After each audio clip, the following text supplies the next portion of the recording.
কালা বাবার মন বলে ওইখানে একটা এনিমি আছে, ওই তো এনিমি দেখে ফেলাইছি। এইবার এনিমিটার আমি কালা বাবা 100 মিনিটের প্রতিশোধ দিয়ে দিব।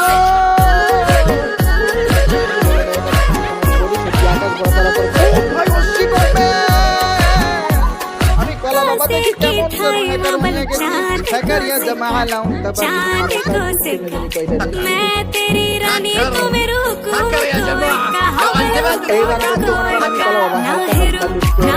হালকা পাতলা লুক করার পরে সাথে দেখি একটা এনিমি অনেক কষ্ট পাচ্ছে। সাত থেকে নামলে তো ড্যামেজ খাইয়া যাইতো গো।